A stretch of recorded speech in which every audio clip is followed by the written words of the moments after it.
Jaya Shri Krishna Chaitanya Prabhu Nityananda Sri Advaita Gadadhara Srivasari Gaura Bhakta Binda Hare Krishna Krishna Krishna Hare Hare Hare Rama Rama Rama Hare Hare Gopremanande Hari Hari Bo Sri Rujuvacha Drishtavatyasi Shushroni Hariradbhuta Karmanaha Mahatmyam Pritya Prityanam Nisprihanam Mahatmanam. Lord Shiva said, "My dear beautiful Parvati, have you seen the greatness of the Vaishnavas? Being servants of the Supreme Personality of Godhead Hari, they are great souls and are not interested in any kind of material happiness." The problem with having an interest in material happiness, well, it's not a problem, there are many problems. But one of them is that there isn't any material happiness. And Krishna says it in the 11th canto of the Bhagavatam, that the material world is a slaughterhouse. And he says that just as animals are waiting to go in the door to be slaughtered, so similarly every living entity in this world is waiting. And he said, I can't imagine how anyone could then try to get some happiness out of the material world in that situation. That was Krishna's perspective. And of course, in the Bhagavad Gita, he warns us repeatedly. He helps us to adjust our expectations. Of course, the problem is that a conditioned soul, none of you, but I'm saying a conditioned soul, is someone who has optimism for finding happiness in the material world. But Krishna says categorically in the Bhagavad Gita that from the topmost planet down to the bottom, there's no happiness. This is what's known as adjusting expectations. Big corporations do it when they produce a product. They make sure that people's expectations are accurate. Because if people expect too much and you underdeliver, they become very disappointed. So, if you underpromise and overdeliver, then people become delighted. And in the Bhagavad Gita, Krishna says, topmost planet down to the bottom planet, it's all place of misery. But then, of course, someone comes along and says, no, let's still try. So it's not a good idea. And from this vested interest in the material world, when I think that there's something in it for me, then I look around and everything I see, I attach myself to, because I think that could be mine. They're just things. And in fact, the Shastra says, Asango hyayam purushaha. Little jiva, you have nothing to do with the material world, nothing at all. In fact, Krishna says to Uddhava in the 11th canto of the Srimad Bhagavatam, that the idea of liberation is a misnomer.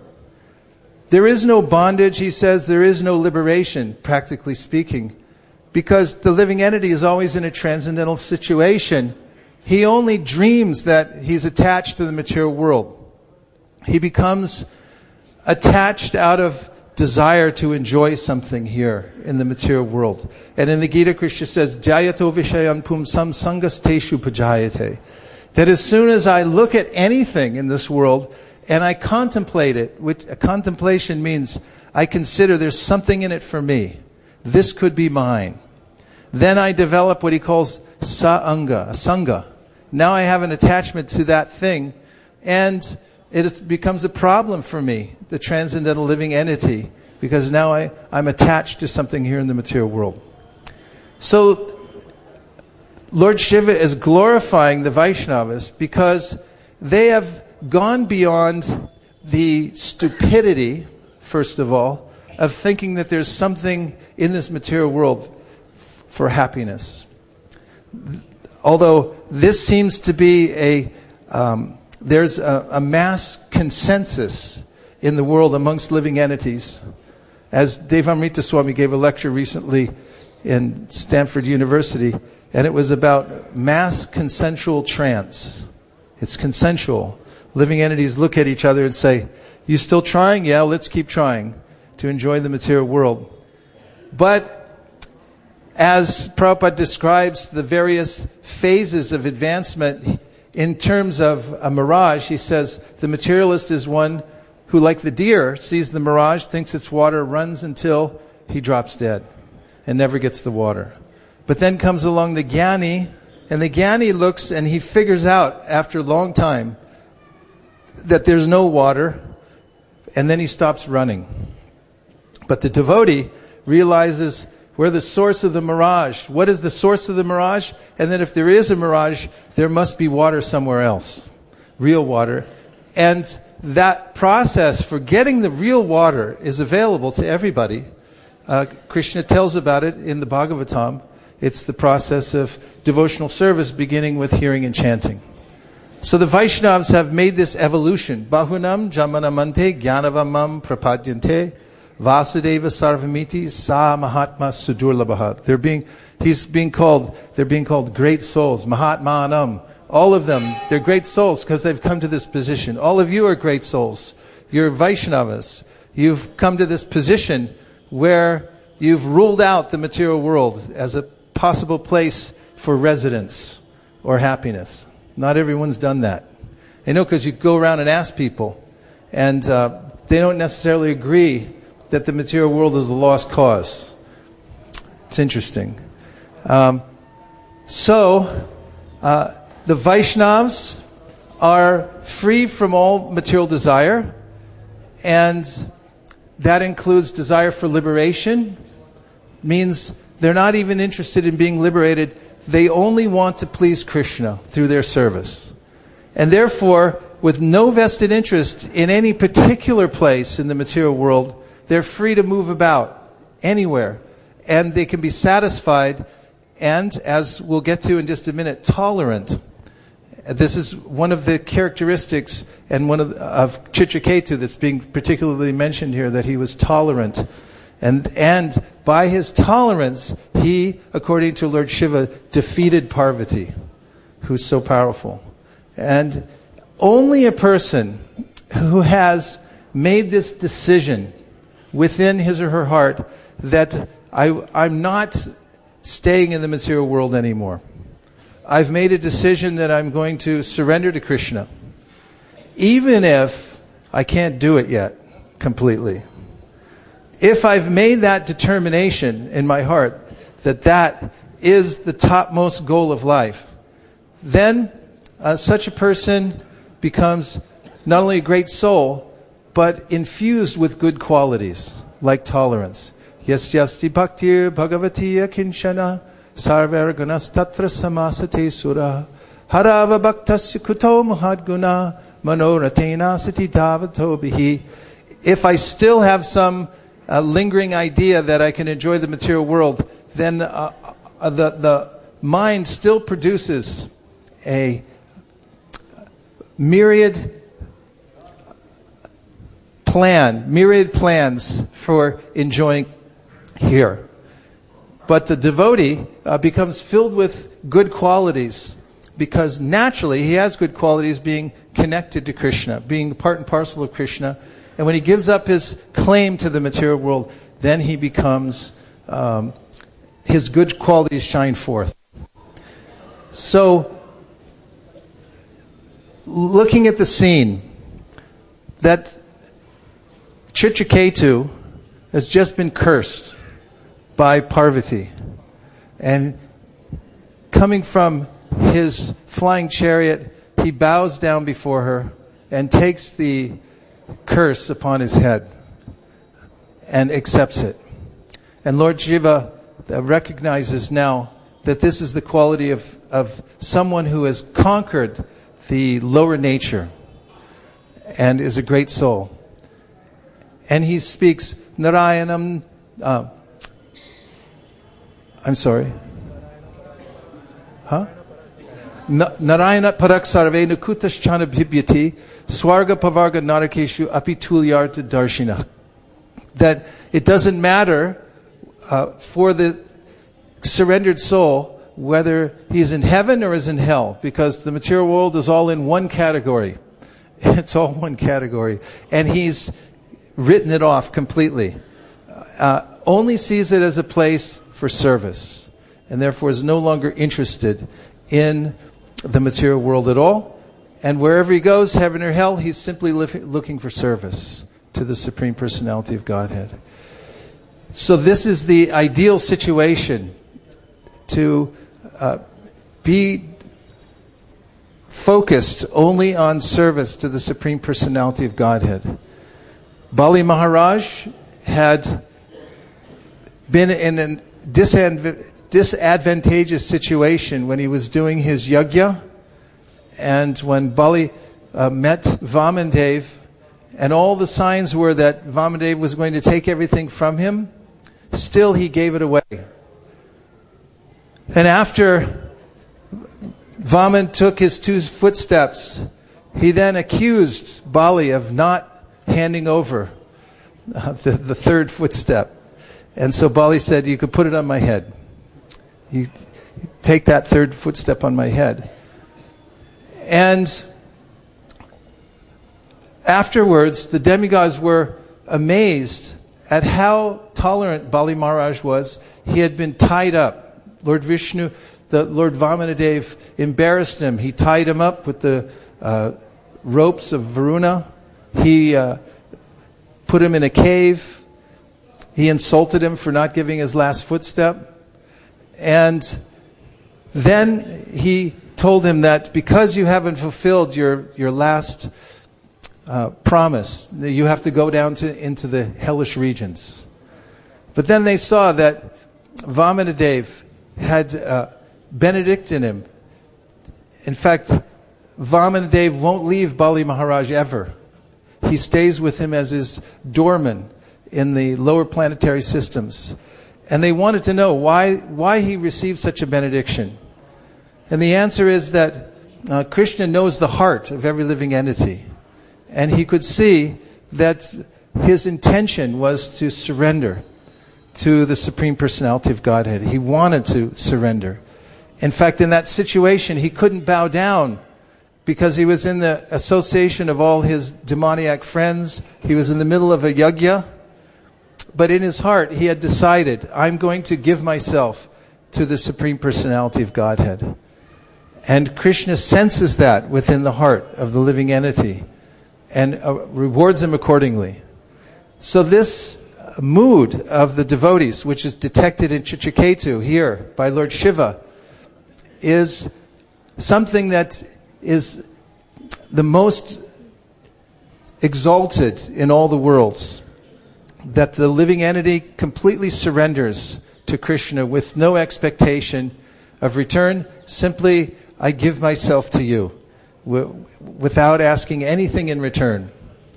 And in that situation, one becomes fearless and also tolerant. Because the reason I have a difficulty tolerating here in this material world is because I have a vested interest. I have something to lose. But when I separate myself from the idea that I own anything in this material world, and I give myself to Krishna, then what can't be tolerated? We can tolerate anything in that situation, because nothing is mine. It's all coming as a blessing from Krishna. So we have the verse in the 10th canto of the Srimad Bhagavatam. Tate anukampam susumikshamano bunjana evatma kritam vibhakam pridvabhapurvir vidadam namaste jiveta yo mukti pade sadaya bhak. That the devotee who develops this mood in life, that I'm completely surrendered to Krishna, and that whatever comes to me, I'll take as Krishna's mercy. Whatever misery comes to my life, I consider that as a special purification from Krishna. And such a person, Sadaya Bhak, becomes the inheritor of the kingdom of God.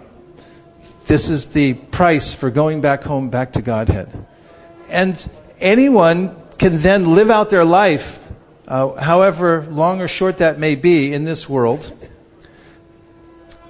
and not be disturbed, because the goal has changed. In fact, Sridhar Swami says in his purport to that verse that just as the son of a rich man has one goal, and that is to stay alive, because he will definitely inherit the wealth of the Father.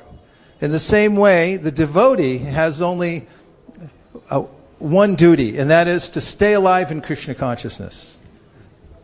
By taking everything as Krishna's mercy, run out the clock on the field, and from that, one inherits the kingdom of God in this mood of complete surrender to Krishna. So, toleration is something that can be developed also.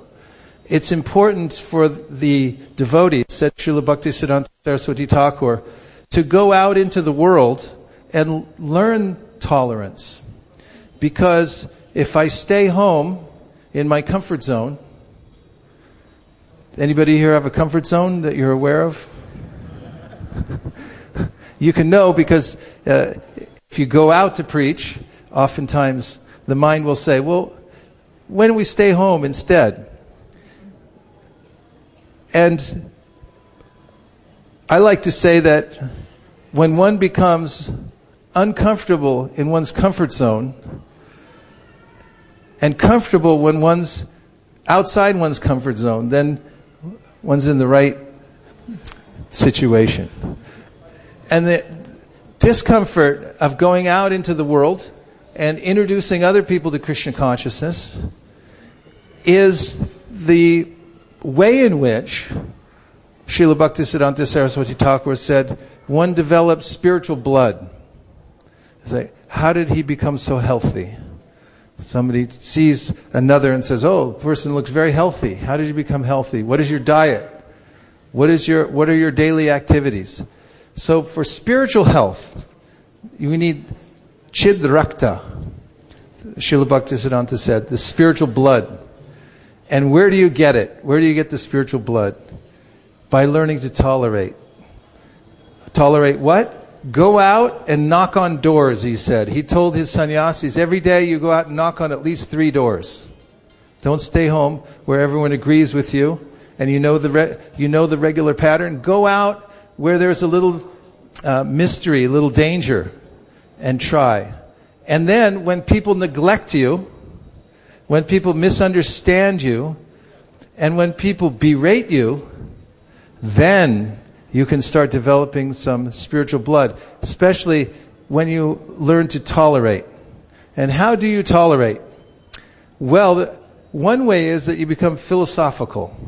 That's why Krishna gives so much philosophy throughout the Bhagavad Gita.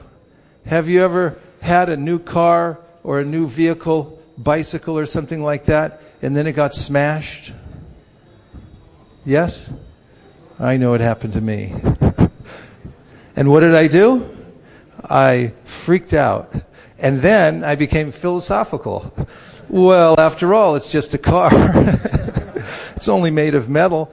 And throughout the Shastra, Krishna is saying the same thing. Now you just look at the whole world. It doesn't belong to you. It's coming today and leaving tomorrow. Even your body is just a robot that you're driving around in for a few years. What do you care? That's philosophy. And throughout the Bhagavad Gita, Krishna gives us this understanding of philosophy. You're just sitting in the field and observing. And the senses are moving according to the modes of material nature and so forth. So it's important for one to imbibe this philosophy constantly, because Maya means there's agents of Maya that will reassure us that you can try again in the material world. Just like Jarasandha. He tried 17 times and he was obliterated each time, all his armies. And it's amazing because when he walked away after being slaughtered, everyone got around him and said, no, it was a fluke. Try again, 17 times. And so there's a little voice that wants to assure me that I can try again in the material world. So one has to hear constantly this sambandha gyan. You have no relationship to the material world. You're not your body. and don't have any vested interest in the material world or you'll suffer. On and on Krishna goes to give us this clear philosophy. And if one actually takes that in one's heart, lights that fire of detachment within one's heart, then one can tolerate anything in this material world by being having a permanent perspective of detachment. And not just detachment, but attachment to one's service. This is the secret that Krishna gives in the 11th canto of the Srimad Bhagavatam, that one must not just be philosophical and detached from the material world, but one must also be attached to service, to Krishna, to trying to please Krishna's senses.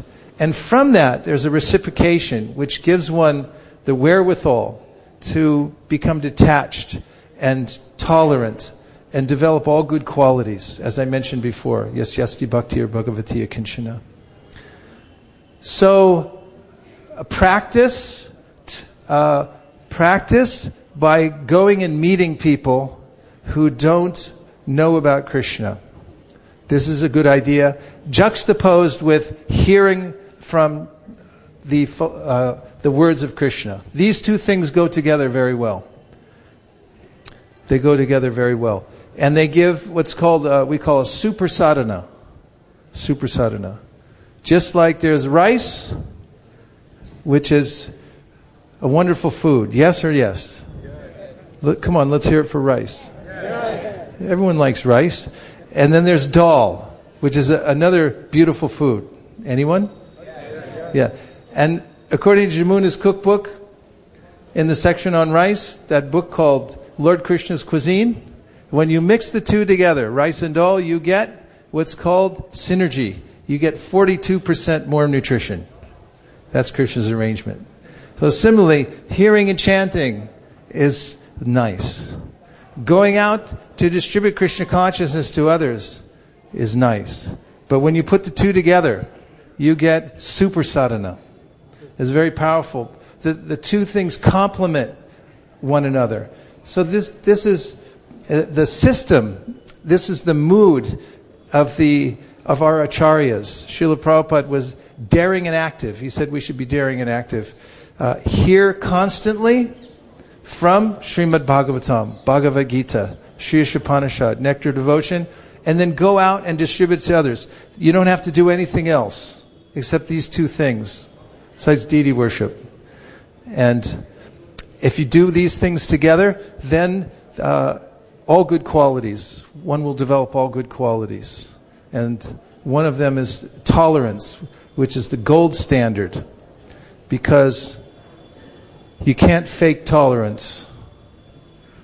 Eventually you'll snap.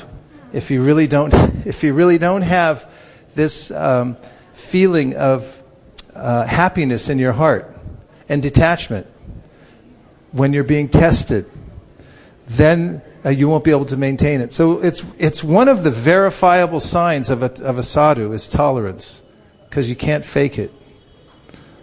See who's tolerant. And Rupa Goswami says there's a lot more besides just going out to tolerate.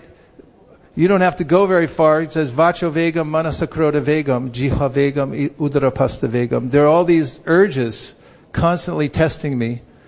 And he says this is the sign of somebody who's actually advancing in Krishna consciousness. Pritavimna shishya, he says everybody else in the world becomes this person's shishya, disciple, if he can tolerate the urges of the senses, because they are the masters of the world. Kamadinam katina katida palita durnideshas tesham jatamayina karuna natrapa no pashanti utsri jaitanata yarupate samprata labda buddhis tamayata sharanam apayam nyingshvat madasye. Great soul says, for how long and how many ways have I served the bad masters of my senses? They've never given me time off. They've never given me mercy. And according to Davina Nirada Prabhu, who said the other day, you don't even get a free pen. Sometimes you go to the bank, at least they give you a free pen. But the bad master of the senses, no free pen. Just work and slave for me all the time and do what I say. No return. So the devotee changes his mind with determination. He says, now I'm giving up my service to the bad masters. No more. I'm going to serve Krishna. Utsri Jaitanata Yarupate Samprata Labdi Buddhis. He knows now I'm going to channel all my service to Krishna, the Supreme Personality of Godhead. And this is Labdha Buddhi. This is the real intelligence of life. So congratulations to all of you for having gained this great intelligence to dedicate your life exclusively to Krishna and His service, and to forsake the material world altogether, except for whatever can be used in the service of the Supreme Personality of Godhead. And now we'll take a few reflections.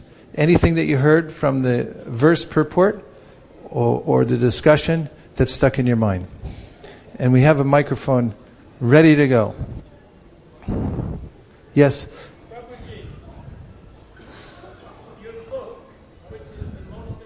You better give him the microphone because there's people listening online and they can't hear.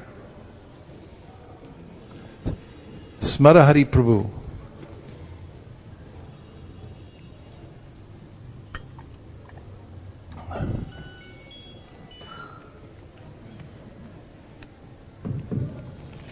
Hare Krishna. Hare Krishna.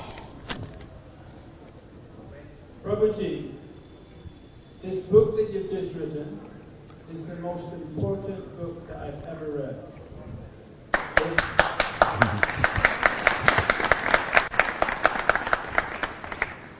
He's not a plant. It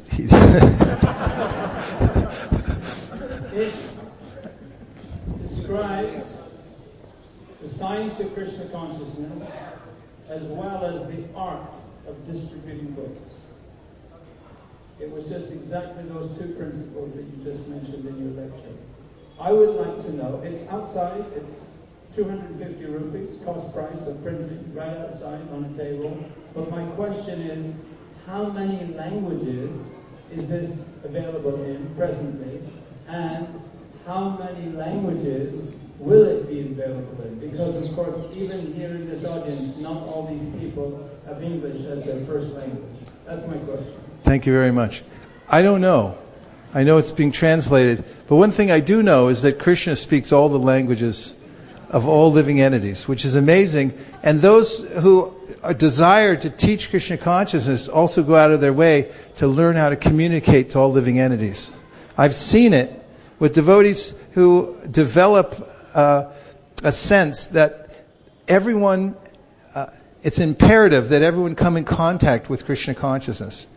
And therefore Krishna gives them intelligence to develop language communication facilities so that they can connect to people. And it doesn't take that much. Living entities are very aware when somebody is their well-wisher, and just a few words. In fact, sometimes you don't even have to speak the same language. When I was in Japan recently, I was on the street distributing books, and my friend Radhika Raman Prabhu was giving me a refresher course of how to distribute books on the streets in Japan. And I do speak a little Japanese, but he said, don't speak any Japanese. In fact, he said, I've been here for years and I purposely didn't learn Japanese because it's a detriment to my distribution. So I said, so what is your mantra? He said, you ask people, are you from Japan? Are you Japanese? And if you've been to Japan, practically 99% of the people are Japanese. It's not a metropolitan like many places. But so I'd walk up to people and say, excuse me, are you Japanese? And then they'd stop and say, yes, I'm Japanese. And they say, I like Japan very much. And just from a few words like that, then immediately we had enough of a connection so that they were open and willing to read Vedic scripture. And that's important. And so this idea about bridging the language gap, everywhere we go, if we have this intense desire to reach out to other living entities, whether they're in human bodies or animal bodies, wherever, and just make sure every living entity gets contact with the holy name and with the transcendental literature somehow or other. And this is the real juice of life. That and constantly hearing from Bhagavatam. And the one thing about hearing that's very important, is you have to hear a lot. You can't just hear a little bit. That's okay. But if you want to get liftoff from the material world, you have to hear all the time. You have to put in huge chunks of time. I mean, huge chunks of time are used up anyway in this material world for useless things. And if you carve out huge chunks of time, or as much as you possibly can every day to hear from Srimad Bhagavatam, then all your problems are solved. Just magically, because of the potency of the sound vibration. Another reflection? Yes.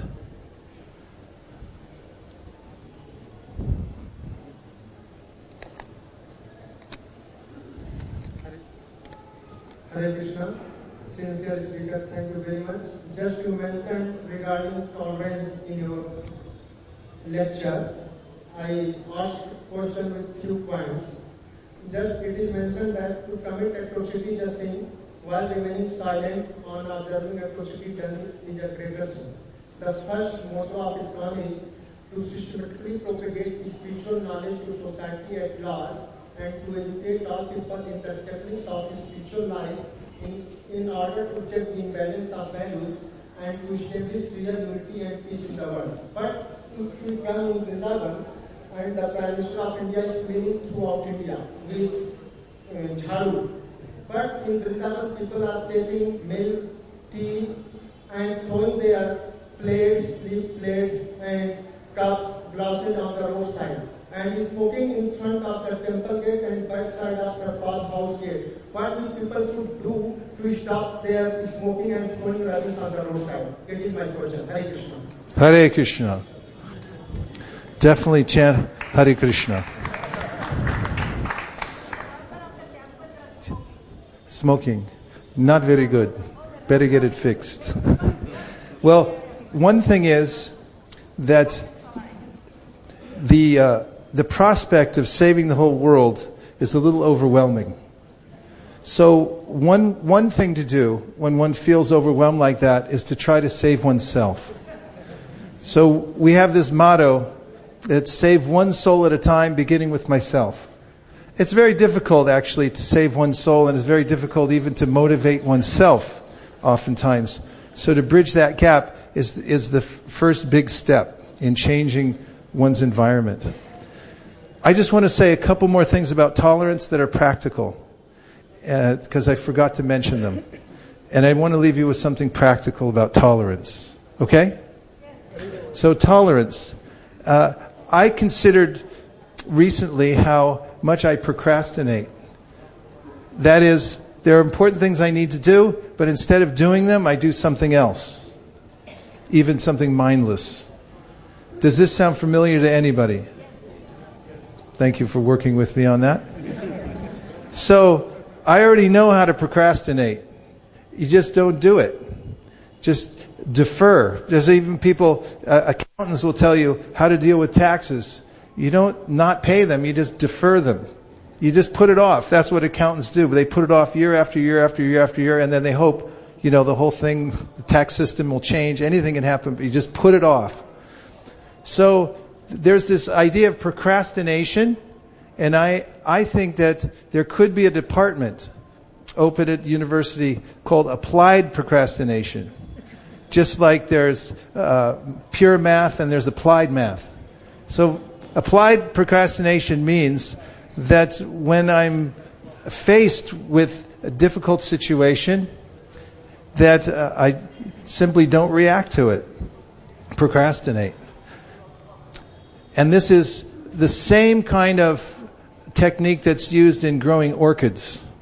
I have a friend that's expert at growing orchids. Her mother is actually the expert, and she told the secret, which is tender, loving neglect. Just simply neglect. Don't put them in a corner and just leave them alone. They don't like to be fussed over and bothered. So just this idea that I don't have to react to the situations that come up and procrastinate strategically is a practical way. One last reflection. Thank you. Thank you. Krishna Over here. killed the Devatas, but their descendants Pass it over, pass it over. Stop him. Hare Krishna. Hare Thank you Krishna. very much. Krishna, thank you for class. As one point that stuck out was that tolerance is something you can't imitate, you can't fake it. And just being here in the Dham is so purifying. When there comes moments where you have to tolerate, like for myself, I can really see it's very difficult to fake tolerance for a moment you want to. Yeah, one thing we just read, thank you, in the Srimad Bhagavatam, Krishna mentions that there's an inconvenience to us from following the Vedic strictures. In other words, there's a lot in Shastra that said, do this, don't do that, and it's inconvenient. It said, so one has to also tolerate the inconvenience caused by following the rules and regulations. You also have to tolerate that.